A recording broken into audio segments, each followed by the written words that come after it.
Novo Testamento da Bíblia Sagrada, Filipenses capítulo 3, versos de número 12, 13, 14, aleluia. Filipenses capítulo 3, versos 12, 13 e 14. Glória a Deus. Diz assim: não que já tenha alcançado ou que seja perfeito, mas prossigo para alcançar aquilo para o que eu também fui preso por Cristo Jesus. Irmãos, quanto a mim, não julgo que o haja alcançado, mas uma coisa faço, que é, esquecendo-me das coisas que para trás ficam e avançando para as que estão diante de mim, prossigo para o alvo, pelo prêmio da soberana vocação de Deus em Cristo Jesus. Glória a Deus. Bendito seja Deus. Quem puder, quiser tomar o seu assento, fique à vontade. Glória a Deus. Você que está aí no conforto do seu lar, da sua casa, você está aí onde estiver, essa palavra vem de encontro ao nosso coração. Ela serve também para mim, como para você. E Deus quer falar com você nesse momento. Glória a Deus. Aqui o texto bíblico, ele nos faz refletir a respeito do passado, do presente e do futuro. Do passado, porque Paulo, ele cita que ele esquece-se das coisas ruins, ele esquece das coisas que não deram certo, ele esquece daquelas coisas que não serviram e prossegue, caminha para frente, olhando para o alto, seguindo o rumo certo dessa vez. Nós, lá atrás, fizemos muita coisa errada, muita coisa não deu certo, porque não era o jeito certo de se fazer, não era daquela forma que iria dar o resultado que nós esperávamos. E aí vem a frustração, vem a decepção, vem aquele sentimento de derrota, aquele sentimento de desespero. Para muitos é até uma tragédia. Quantas pessoas estão desaparecendo de casa, quantas pessoas estão saindo para as ruas, saindo sem rumo, sem direção, porque exatamente isso que está acontecendo, está faltando a mão de Deus para cuidar da vida dela como é necessário. Aí você me diz: não, mas Deus está tão longe, Ele nem olha para mim hoje. É errado, engano seu. A Bíblia diz que Deus está atento às orações do justo que se faz sobre essa terra. E justiça de Deus na nossa vida é aquilo que Ele quer fazer.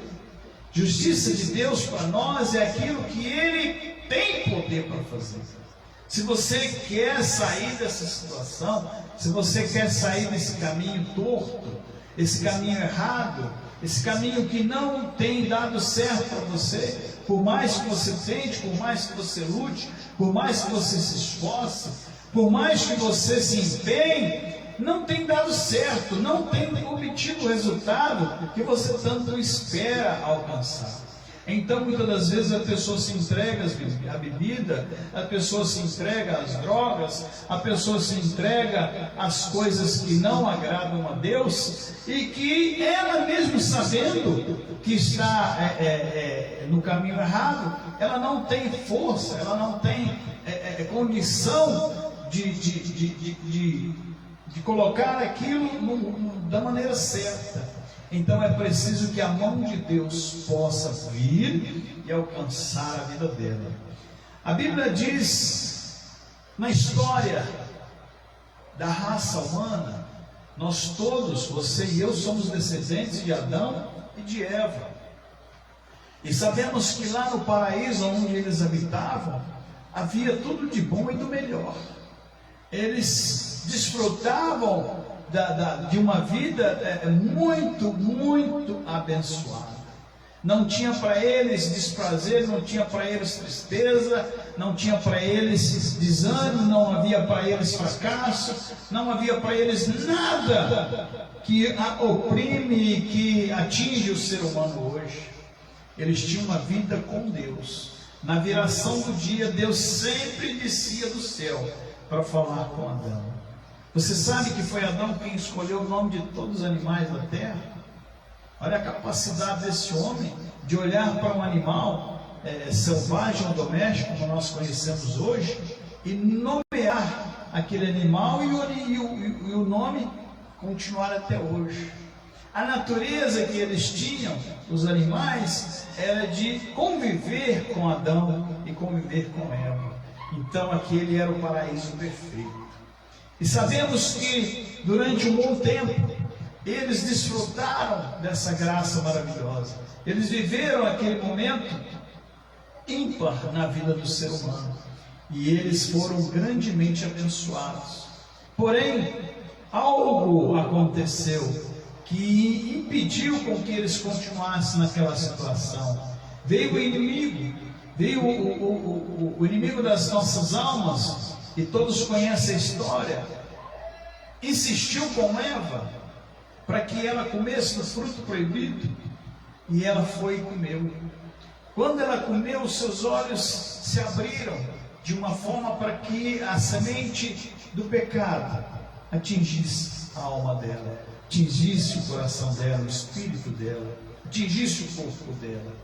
E ela, totalmente sem direção, sem rumo, chega para o seu esposo, chega para o seu marido e o seduz e diz: olha, a serpente, ela disse que se nós comêssemos desse fruto, nós seríamos igual a Deus. E aí, insistindo com o seu marido, ele também foi e comeu. Quando ele fez isso, ele provocou a desobediência diante de Deus. E isso custou para ele e para sua esposa a expulsão daquele local, a expulsão daquele jardim, a expulsão e perca das bênçãos obtidas desde a sua criação. E a partir desse dia, meus queridos, meus amados, a vida do ser humano se tornou outra vida. Uma vida que estava bem se tornou uma vida muito infeliz, muito triste. Uma vida que custou a eles o suor e o sangue.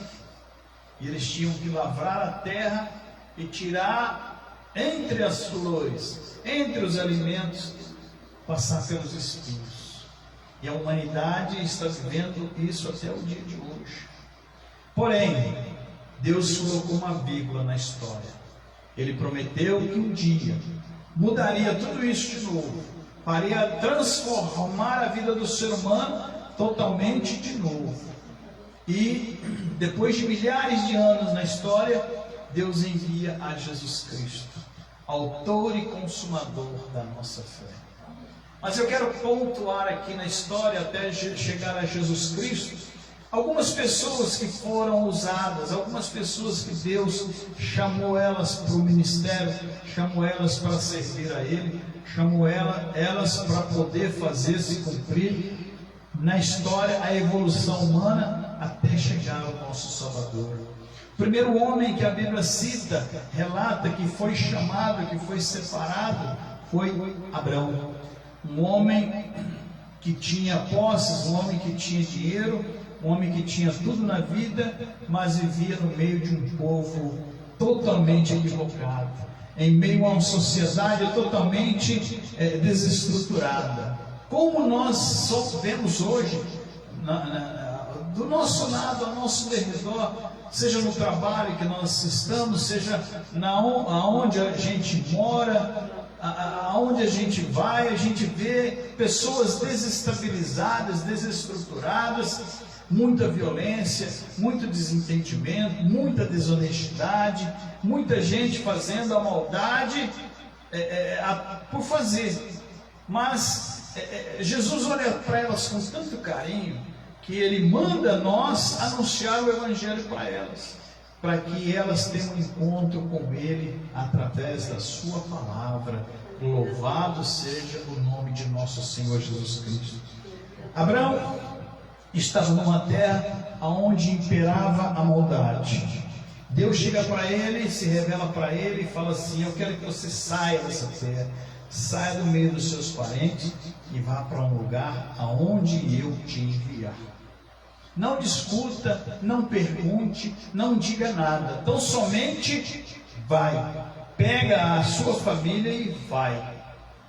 Veja bem, não era para ele olhar para trás, não era para ele olhar para o lado, não era para ele olhar para ninguém, era para ele olhar para Jesus. Naquele tempo, Jesus já fazia a obra de Deus através do poder do Pai Todo-Poderoso. Ele vai se revelar milhares de anos depois, como Jesus, mas já atuava lá na criação, já atuava lá naquele tempo passado. Glória ao nome de Jesus. Assim como o Espírito Santo também trabalhava na vida daquele povo. Para que Abraão entendesse a vontade de Deus, foi necessário com que o Espírito entrasse nele, agisse e o convencesse aí nessa batalha, aí nessa jornada. Quando ele caminha em direção à terra que Deus o enviou, muita coisa acontece, muitas situações adversas acontecem, mas ele não desistiu, ele confiou em Deus, que é a coisa mais importante que você e eu devemos fazer: confiar no Senhor e na força do seu poder. Haja o que houver, seja chuva, seja sol, Deus está conosco nessa batalha. Glorificado seja Deus para todo sempre. Quando Abraão continua na sua jornada e chega na terra onde Deus o enviou, lá ele recebe uma promessa de que da descendência dele geraria multidões. E a primeira coisa que Deus faz para que se cumprisse essa promessa na vida dele é mudar o seu nome. De Abrão passou a ser Abraão. Aleluia. E de Sarai, que era sua esposa, mudou o nome dela para Sara. Aleluia. Então Deus começa fazendo transformação, fazendo mudança. Parece simples, parece uma coisa banal mudar o nome da pessoa, de Abrão para Abraão e de Sarai para Sara, mas tem um significado, tem uma lógica. A palavra Abrão significa excelso pai, e Abraão significa pai de muitos. Aleluia. A mudança de nome indicava uma ascensão social entre a sociedade daquele tempo. E isso fez com que Abraão se tornasse Abraão e Sarai se tornasse Sara. Aí vem a segunda parte da palavra de Deus, da promessa de Deus. A primeira foi sair da terra onde eles estavam e para a terra que Deus queria que eles fossem. E a segunda é a descendência de Abraão se tornaria na terra a continuação, a continuidade da sua semente, do seu nome. Aleluia. Então ele faz uma promessa que daria a Abraão um filho. Um filho. Quantos filhos você tem? Às vezes mais de um, né?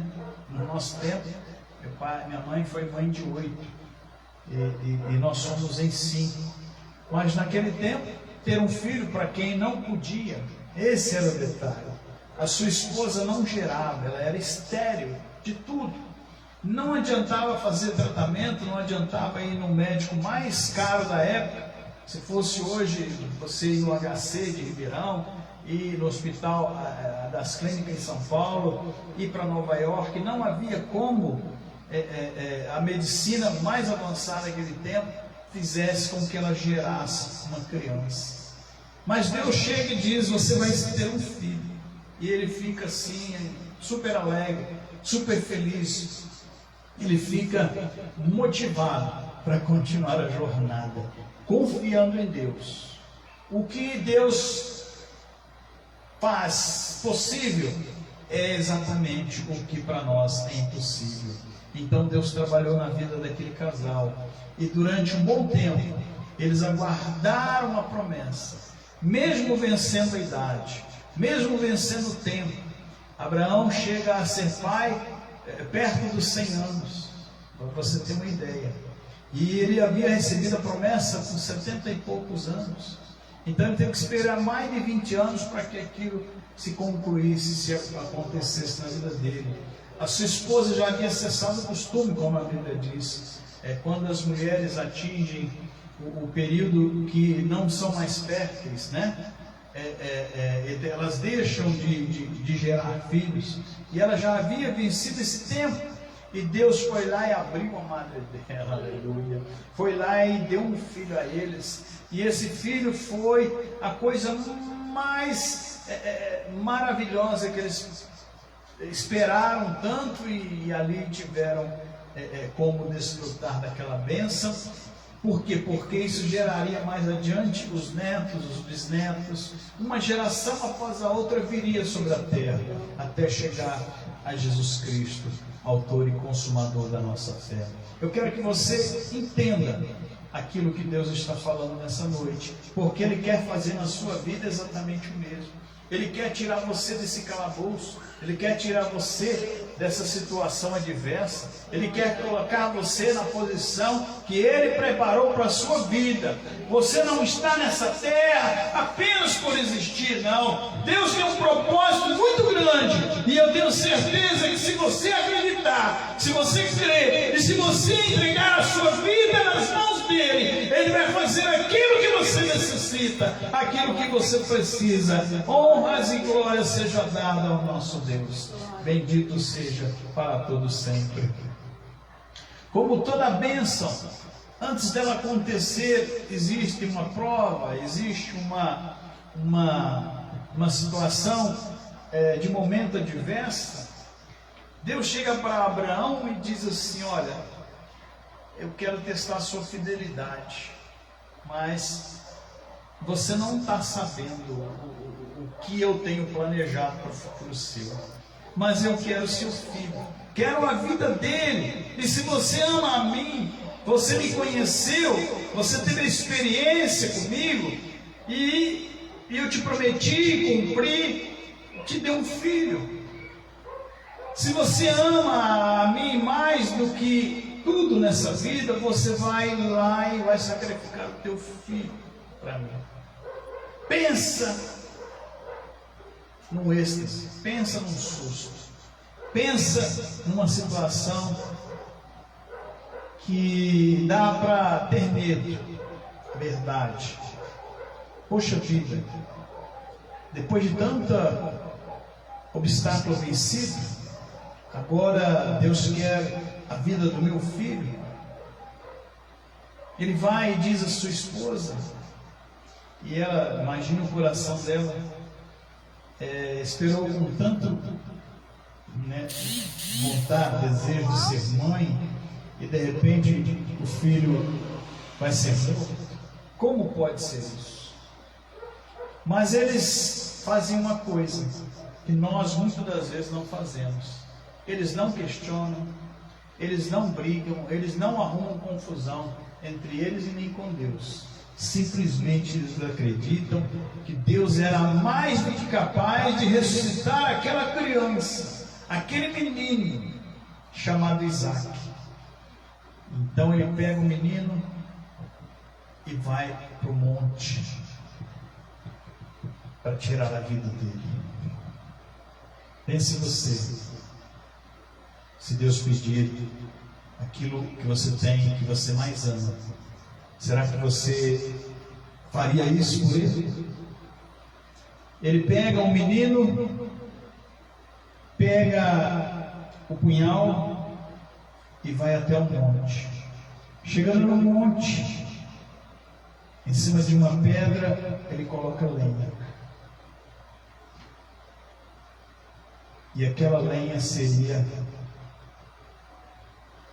o seu corpo da criança queimado em incenso a Deus. E não poderia ser com sangue, teria que se esgotar o sangue da vida dele, porque o sangue é vida, e queimar aquele corpo, e aquele sacrifício chegar às narinas de Deus. E se Deus se agradasse, Ele devolveria em bênçãos. Lembra de Caim? Lembra de Abel? O sacrifício de Abel foi aceito, porque fora dado de coração, fora feito de coração. Deus pedia a eles o melhor. Abel entregava o melhor.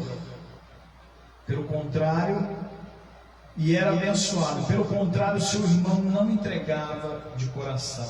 Ele podia trazer o melhor novilho, podia trazer a melhor espiga, ele poderia trazer a mais alta soma em dinheiro, mas ele estava dando aquilo com o coração fechado.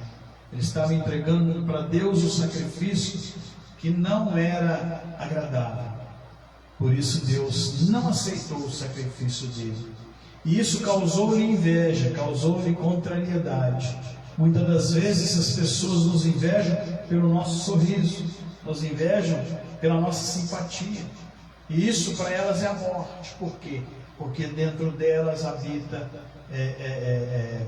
uma tristeza, habita uma infelicidade, habita uma natureza ruim. E isso prejudica a vida dela. Ela não consegue ter amigos. Para ela ter amigos, ela precisa comprar. E isso nunca é o suficiente. Então, aquele menino é posto sobre a pedra, em cima da lenha.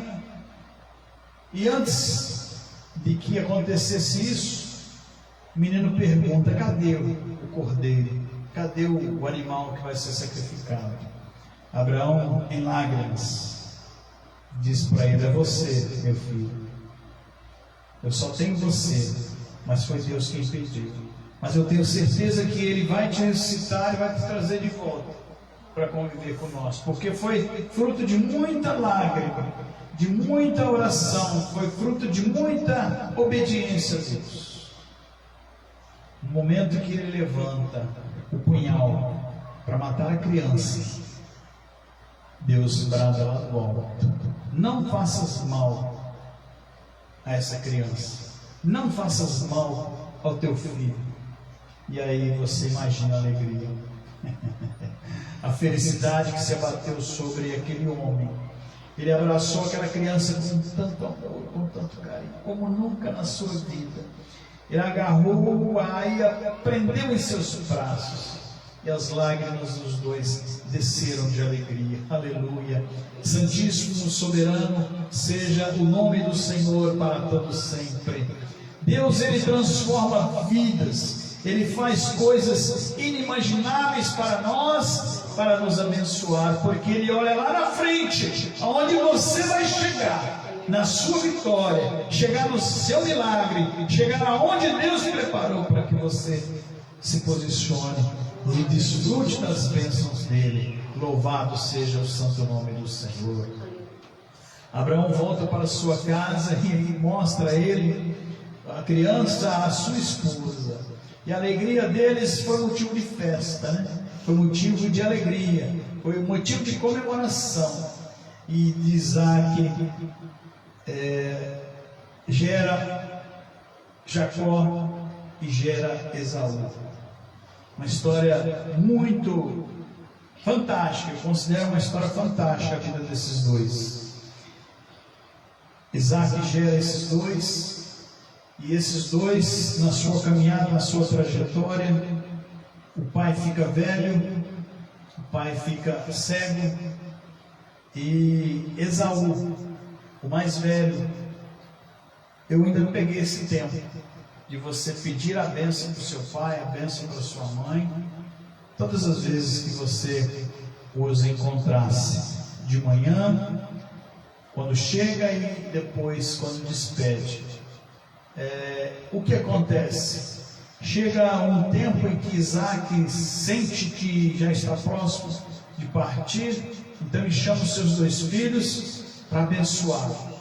E a bênção espiritual, a bênção do pai na vida espiritual do filho. E o direito de herança, porque Isaac era muito rico, havia o direito de herança material, financeira, de animais, de terras, e havia a bênção espiritual. Para nós a bênção espiritual ela vem primeiro, e Deus vai acrescentando as bênçãos materiais. Aleluia! Esse é o nosso Deus. Não troque o que é material, não troque o que é da terra, não troque o que é financeiro, e coloca na frente das bênçãos espirituais do Senhor. Obedecer a palavra, buscar a Deus toda semana, fazer a vontade de Deus, evitar o mau caminho, as más amizades, as palavras torpes, as palavras erradas, o desejo no coração de prejudicar a vida de alguém. Não faça isso. Isso é coisa da matéria. As coisas do Espírito é amor, bondade, benignidade, mansidão, domínio próprio, aleluia. São coisas boas. E isso vai fazer com que a sua vida seja abençoada também materialmente, em nome do Senhor Jesus. Então chega o tempo de Deus usar Isaac para abençoar os seus filhos. E o primeiro que se apresenta diante dele foi Jacó, um dos seus 2 filhos. Jacó vem, se apresenta diante dele e ele derrama as bênçãos espirituais sobre a vida de Jacó. E quando Esaú chega, já não tinha mais bênção para ser dada. Jacó era o mais novo e Esaú o mais velho. Então o direito de receber as bênçãos do pai era do mais velho. Porém o mais novo toma a frente e vai lá e toma as bênçãos por direito do seu irmão, não dele. Mas Deus já estava olhando o futuro. Deus não estava olhando o passado nem o presente, Deus já estava olhando o futuro. Quando ele é abençoado pelo seu pai e o seu irmão descobrem, ele tem que fugir. Ele tem que fugir porque o seu irmão se ira tanto, fica tão indignado, que o persegue para matar. E quando ele foge, ele vai para uma terra distante, vai para um lugar que não tinha ele nem beira, não tinha condição de se viver, não conhecia ninguém, sem um dinheiro, sem um centavo no bolso. Mas ele chega numa região, ele chega num lugar onde havia pessoas prósperas, e lá ele conhece o seu futuro sogro, um homem chamado Jetro, muito rico. E esse homem tinha 2 filhas, tinha uma mais velha e tinha uma mais nova. E Jacó se apaixona pela mais nova. E aí o seu sogro diz: olha, aqui tem que pagar o dote. E o dote que você pode pagar pela sua amada, querida, salve, futura esposa, é trabalhar durante 7 anos. E o que você conquistar durante 7 anos vai ser aquilo que vocês vão viver juntos. Então um homem apaixonado, muito apaixonado, paga o preço. Durante 7 anos ele trabalha ininterruptamente, dia e noite, cuidando de animais, cuidando de lavoura, cuidando das terras, cuidando de tudo, porque ele tinha um alvo, ele tinha um propósito. E esse propósito, depois de 7 anos, chega para ele e para o seu sogro: olha, eu cumpri o tempo e eu quero a minha esposa. Mas aí seu sogro diz: olha, o costume entre nós é desposar primeiro a mais velha, não a mais nova. O costume da terra é esse. Então eu posso te dar a mais velha primeiro, depois você casa com a mais nova. Só que isso vai te custar mais 7 anos de trabalho. Jacó olha para o seu sogro e fala: você me tapiou, você me enganou. Você fez eu de trouxa, fez eu de bobo. Mas a lei da compensação, a lei da semeadura é assim, meus amados. Se você plantar o bem, você vai colher o bem. Se você plantar o mal, você vai colher o mal. No caso ali, tinha um propósito de Deus no meio do caminho. Ele enganou o seu pai. Lembra comigo? Ele enganou o seu pai e o seu irmão. Quando ele chegou lá com o seu sogro, ele foi enganado. Então não adianta você fazer com as pessoas aquilo que você não quer que seja feito com você. Há um preço muito alto para se pagar. Mas ele aceita a proposta. Estava apaixonado, trabalha mais 7 anos, de noite, noite e dia, sem parar. Desposou a primeira. E aí, depois dos 14 anos, ele desposa a segunda. E aí, alegria, felicidade geral da nação.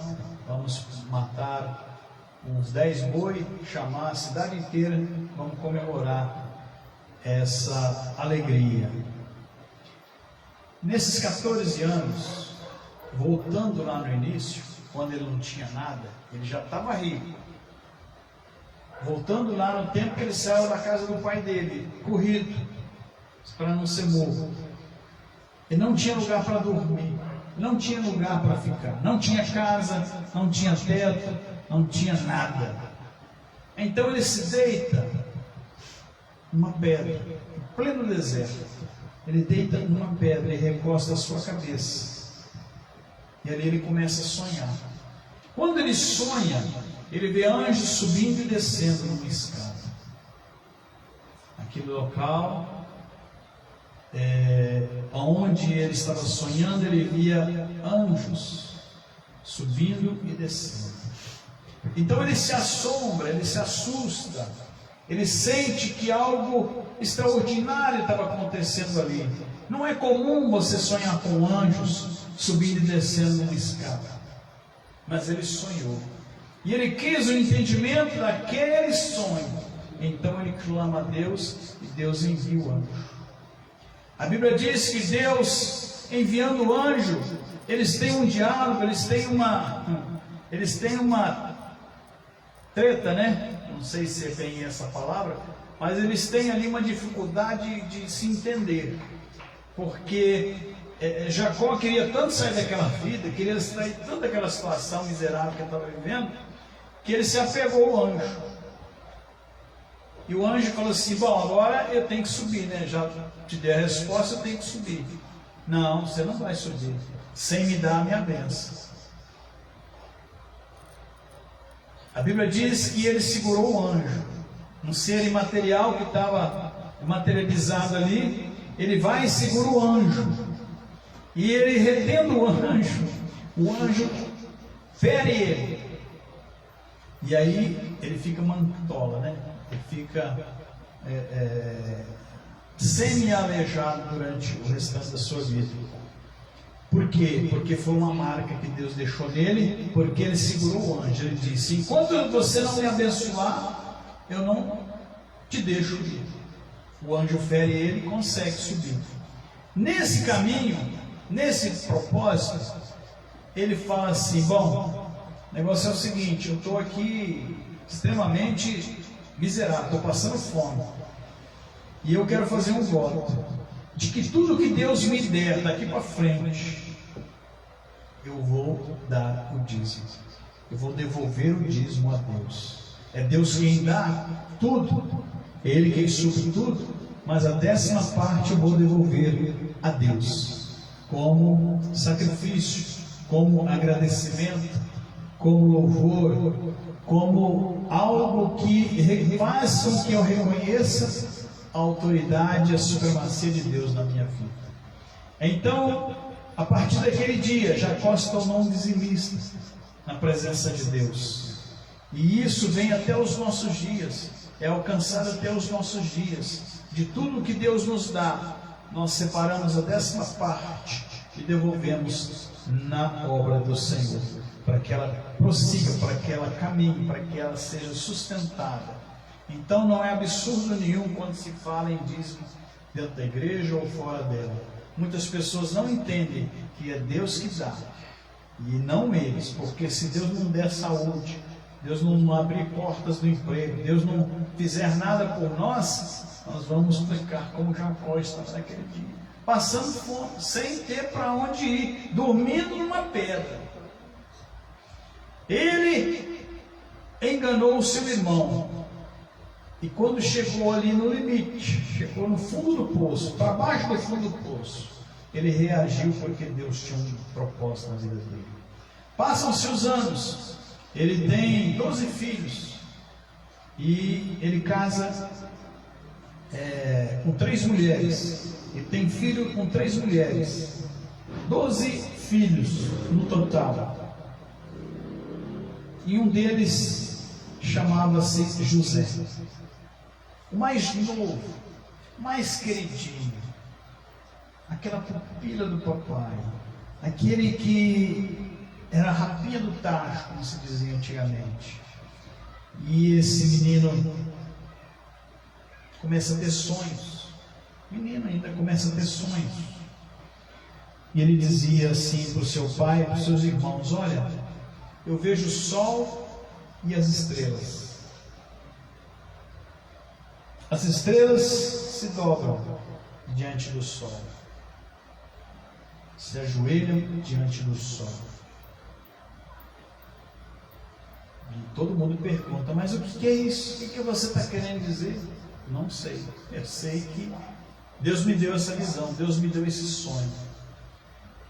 Como nós acreditamos no Deus Todo-Poderoso, pode haver um mistério aqui, pode haver uma promessa futuramente.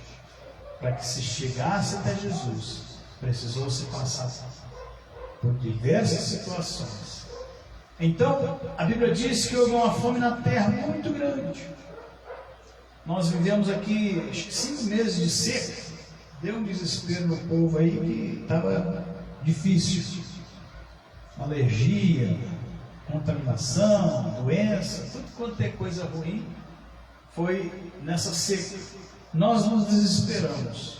E naquele tempo a fome bateu sobre a terra. E eles foram, toda aquela família foram para o Egito, porque lá havia alimento, lá havia socorro, ali havia mantimento para alimentar quem quer que fosse. As pessoas nunca sabem o que vai acontecer, nem eu nem você, a menos que Deus chegue e mostre, nos revele. Mas nós vivemos cada dia, um dia por vez, um dia de cada vez. Por que a fome se abateu sobre a terra? Porque precisava de Jacó ir até o Egito. Só que quando ele chega no Egito, ele encontra lá José. José, que fora vendido pelos seus irmãos muitos anos atrás como escravo. E ele, saindo da sua terra como escravo, ele vai para a terra de Faraó. Quando ele chega na terra de Faraó, ele, um menino muito inteligente, muito sábio, muito entendido, o chefe da guarda egípcia coloca ele como funcionário. E funcionário não é aquele que é remunerado, recebe férias extras, não. Era escravo. Era um escravo de luxo. Por quê? Porque a sua sabedoria, o seu entendimento, a sua leitura, por si só já era mais do que muita gente naqueles dias. Então ele vai trabalhar na casa desse chefe da guarda. E quando ele chega lá, todos conhecem a história, a mulher do seu patrão, do seu senhor, se apaixona por ele. E de todas as formas ela quer se relacionar com ele. Porém ele diz não. E quando ele diz não por várias vezes a tentativa, ela prepara uma armadilha para ele. Ela consegue rasgar as roupas dele e ele sai correndo nu, e os outros escravos, os outros empregados veem ele nu, e a acusação que ela faz é muito séria, porque ela fala que ele mexeu com ela, ele tentou seduzi-la, tentou agredi-la, tentou tomar ela força e ter relações com ela, o que não foi verdade. Mas o seu dono, o seu senhor acreditou na sua esposa. Mal sabia ele que por trás da cortina, né? Estava acontecendo muita coisa. Isso foi com José, imagina se não foi com outros, né? E José é lançado na prisão. E quando ele é lançado na prisão, ele é esquecido totalmente. Mas Deus estava com ele lá na prisão, irmãos. Deus estava com ele na sua caminhada, na sua trajetória. E quando ele chega na prisão, ele é tão assim, aquele cara diferenciado, aquela pessoa totalmente preparada para qualquer ofício. Ele se torna o chefe da prisão entre os presos. Então, ele cuidava dos presos, ele cuidava de dentro da prisão de tudo. Os carcereiros confiavam nele, porque sabiam que ele estava ali injustamente pelo próprio testemunho. E ali, um dia, é lançado 2 funcionários do rei. E José fala para eles: olha, um de vocês vai ser morto e o outro vai ser restaurado à mesa do rei. Quando chega o dia, um é morto e o outro é levado de volta para a mesa do rei. E José combina com ele, depois de mostrar para ele em visão o que aconteceria com ele, falou: quando você chegar lá, você se lembra de mim. Diz para Faraó, diz para o rei que eu estou aqui injustamente, para ele olhar a minha causa, separar os meus papéis da minha prisão e me levar para lá. Mas tem muita gente que não é agradecida o suficiente. Mas, como eu sempre digo, havia um propósito de Deus na vida daquele homem. Chega esse homem lá para servir o rei de novo e não se lembra mais do benefício, não se lembra mais da prisão, não se lembra mais do calabouço. Então ele não diz nada de imediato a Faraó sobre a pessoa de José. Mas chega um tempo que Deus começa a incomodar o Faraó e ele começa a ter sonhos consecutivos, vários dias, vários meses, o mesmo sonho, todos os dias o mesmo sonho. Era um sonho bonito e era um sonho cruel. Era um sonho lindo e ao mesmo tempo um sonho terrível. Ele sonhava que havia 7 vacas gordas, 7 Nelores de primeira linha, pronto para o abate. Era só levar para o matadouro e comer aquela melhor carne que existia.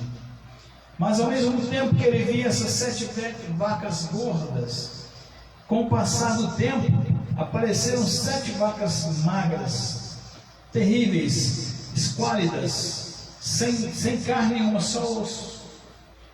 E essas 7 vacas magras chegavam e engoliam as 7 vacas gordas. Quando ele tem esse sonho consecutivo, ele se desespera. Aí ele chama os adivinhos que ele tinha na sua terra, aquele pessoal que gosta de ler sorte, aquele pessoal que gosta de ler carta, gosta de jogar búzio, gosta de falar lemão, né? Então ele chama todo esse povo e ele conta o sonho e nenhum deles acerta. Cada um fala uma coisa, cada um diz um fato, mas ele não se convence. Por quê? Porque a eles foi ocultado. Somente a uma pessoa Deus preparou a visão. E quando ele fica incomodado, porque ele não consegue mais dormir, ele dormia e sonhava, ele já não consegue mais dormir. Aí o seu empregado, aquele que servia a ele na mesa, se lembra: olha, eu estive preso, o Senhor me mandou para lá por causa disso, daquilo outro. E quando eu cheguei lá, me foi revelado que eu voltaria a servir o rei. Lá tem alguém que pode revelar. Ele é diferente, ele é totalmente diferente. Ele pode revelar ao rei o que é esse sonho. Quem que é esse? Esse homem chama José. Vai lá, busca ele. José se apresenta diante do rei, diante de Faraó. E ele já recebe a intimação: olha, se você não me revelar, vai morrer. Você não vai sair daqui ali na porta. E José disse para ele: olha, eu não sei, eu como homem não sei, mas eu sei que existe um Deus nos céus que conhece todas as coisas, e o Senhor me dá 3 dias para que eu volte com a resposta. E eu vou clamar a Ele, e se Ele me revelar, eu vou dizer ao Ele. E não é que Deus vai lá e mostra para José o sentido do sonho? Estão ligados? Você viu Jacó com seus 12 filhos entrando na terra do Egito. Eles estavam lá, tiveram que descer a terra do Egito para comprar mantimento. Mas lá atrás Deus já havia preparado esse dia, para que eles se encontrassem com aquele que fora vendido como escravo, rejeitado pela família, para que ele se tornasse aquele que iria suprir a necessidade daquela família de Jacó. No meio do caminho, Deus muda o nome de Jacó. Lembra que ele mudou o nome de Abraão? E ele muda o nome de Jacó. E ele diz: Jacó não é mais você, você vai ser Israel a partir de hoje. Por quê? Quando eles têm um encontro com José e os seus irmãos estão ali, se formam as primeiras 12 tribos da nação de Israel.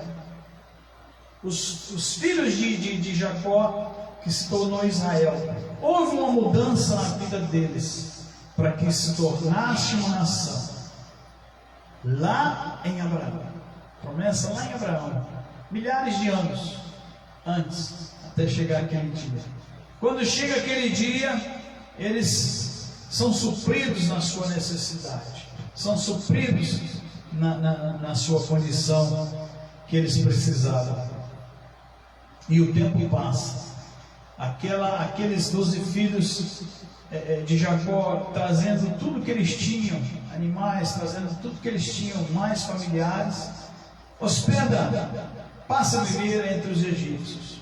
E eles vão crescendo, vão multiplicando, vão formando mais pessoas. E chega um dia que a população se tornou até maior e mais rica do que os egípcios. E aí surge um outro faraó. Esse faraó que não conhecia Deus e não conhecia José. Ele falou assim: o povo está muito grande, o povo está tomando conta. Nós que somos donos da terra estamos sendo empregados deles. Então eu vou lançar a lei. A partir de hoje, eles se tornarão escravos. Eles terão que trabalhar para poder comer 24 horas. Não são mais dono de propriedade nenhuma. Não tem mais nada, que direito a mais nada. Eles vão ter que comer aquilo que nós fornecemos a eles. E isso dura 430 anos. Por quê? Porque Deus tinha um propósito de fazer de Abraão pai de multidões, pai de nações. O povo se torna escravo durante 430 anos.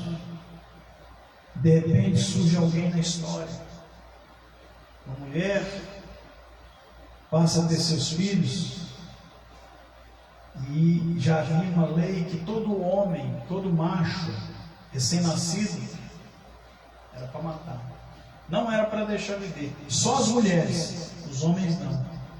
Mas aí o que acontece? A mulher solta o menino no rio e ele desce, corredeira do maior rio do mundo, o Rio Nilo, cheio de crocodilo, cheio de jacaré, cheio de cobra, cheio de todo o perigo que podia haver dentro daquele rio.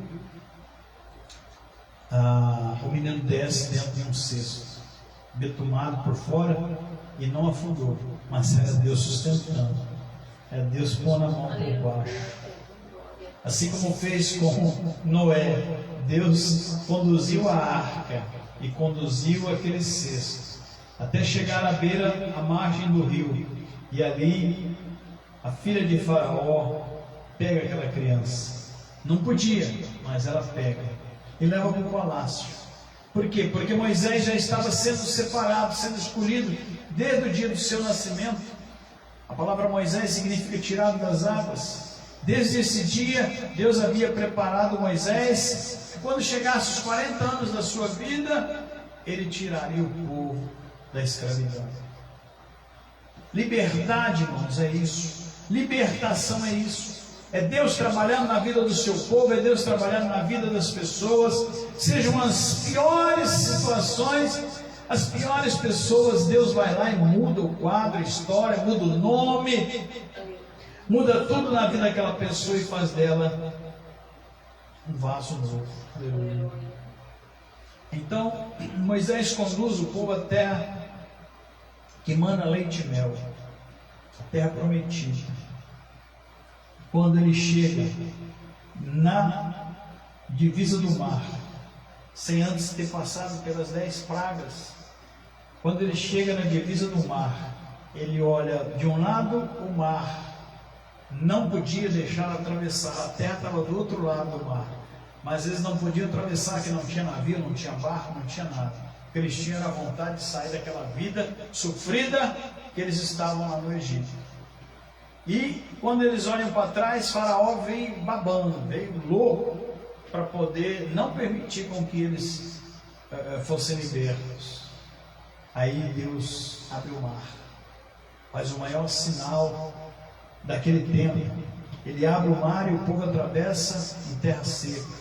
E de repente, quando eles passam a última pessoa, o mar se fecha. E lá estavam os soldados de Faraó e o próprio Faraó lá dentro. Morreram todos afogados. Deus tem um propósito na sua vida, meu querido. Você não está entendendo hoje, você não está enxergando hoje, mas o amanhã pertence a Deus. E se hoje é domingo, amanhã é segunda-feira. Amanhã começa uma nova etapa, uma nova semana na nossa vida. E Deus vai trabalhar tão somente se você acreditar e se você o buscar de todo o seu coração. Creia, porque Deus tem poder para fazer aquilo que nós nem imaginamos, nem pensamos. Louvado seja o santo nome do Senhor. Então, quando eles atravessam o mar, eles chegam à terra que manava leite e mel. Porém, na terra havia muita riqueza, muita fartura, mas ali também havia pessoas poderosas. Havia várias cidades cercadas, várias cidades que se defendiam do ataque, seja do que fosse, mas Deus tinha uma promessa. Então o povo circunda a cidade de Jericó, e pela mão de Deus, pelo poder do nome de Jesus Cristo, hoje, já agindo naquele tempo, as muralhas caem. E Israel, que antes era Jacó, o enganador, se tornou Israel, conquista aquela terra. E estão lá até hoje. Se você for à terra de Israel, lá é a terra prometida. Lá é onde Deus disse a Abraão: era aqui que eu vou te colocar. Então passa o tempo que for, passa o momento que for, Deus vai fazer na sua vida aquilo que você precisa, aquilo que você deseja, aquilo que você colocou no seu coração, seja a sua família, seja o seu lar, seja a sua casa, seja os seus negócios. Deus vai fazer e resolver a situação na forma que você glorifique a Deus em nome do Senhor Jesus.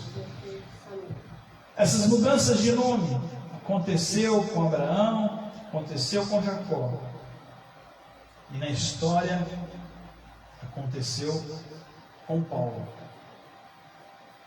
Paulo, antes chamado Saulo, ele era um perseguidor dos cristãos. Ele era um homem que odiava os cristãos. Mas não porque o coração dele era ruim, é porque ele achava que a religião dele era correta. O caminho que ele seguia era aquele. Ninguém mais podia pregar outra coisa. Então ele toma as dores e vai de Jerusalém até Damasco, na Síria. E quando ele chega no meio do caminho, algo acontece extraordinário. Ele é barrado, ele é parado. O cavalo dele empina, ele cai. E quando ele cai, ele escuta uma voz: Saulo, Saulo, por que me persegues? E ele fica sem entender. Ele sabia que Deus falava com o seu povo, mas falar direto com ele, meu Deus, aqui tem coisa extraordinária acontecendo. E quando ele escuta a voz, ele pergunta: Senhor, quem tu és? A voz responde: eu sou Jesus, o Nazareno, a quem tu persegues. A partir de hoje, você vai deixar de ser perseguidor do meu povo e vai se tornar um deles. E o seu trabalho será anunciar o reino, anunciar o evangelho, todos os lugares aonde eu te enviar. E a partir de hoje, o seu nome não será mais Saulo, mas sim Paulo. Saulo significa o quê? Aleluia. Saulo significa o que se pediu ou o que se orou por. Mas Paulo significa pequeno ou humilde. Então, por mais pompa que ele tivesse, diplomas, dinheiro, influência, tudo aquilo ali se perdeu. Ele se tornou pequeno e humilde diante de Deus. A arrogância, irmãos, não nos leva a nada, viu? A simplicidade, a humildade, o ser você mesmo faz a diferença. Onde quer que você vá, as pessoas vão ver o seu testemunho e vão falar bem de Deus por sua causa. Deus transforma, Deus muda nomes, simbolizando mudança de vida, mudança de situação, mudança de uma vida derrotada, de uma vida fracassada, em uma vida plena e abundante, uma vida abençoada. Então, somente crer, irmãos, não precisa mais nada. É abrir o coração para acreditar naquilo que a palavra do Senhor ensina, para acreditar na palavra do profeta e buscar a Ele, na sua sinceridade. A Bíblia diz que Deus está com seus ouvidos atentos à voz que se levanta em todo lugar, através da oração.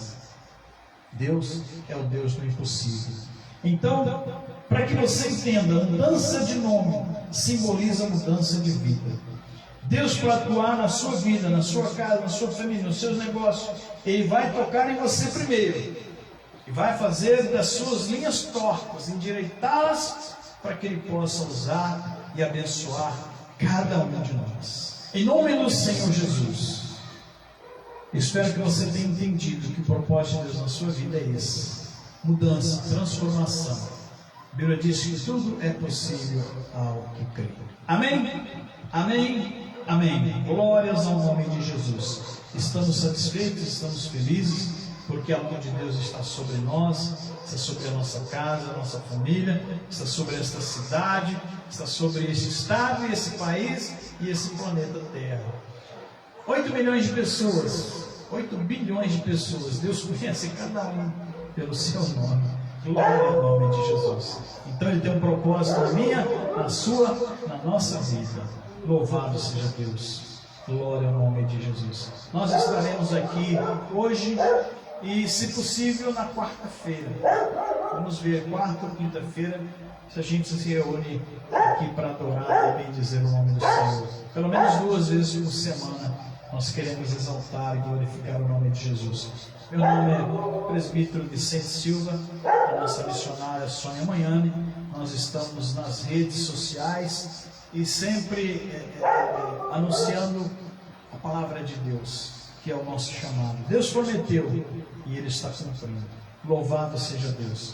Queremos pessoas de bem, pessoas de confiança junto com a gente, para poder fazer esse trabalho, para poder fazer essa obra, para a glória do nome de Jesus. Bendito seja Deus, bendito seja o teu nome. Vamos adorar com mais um hino, vamos glorificar a Deus com mais um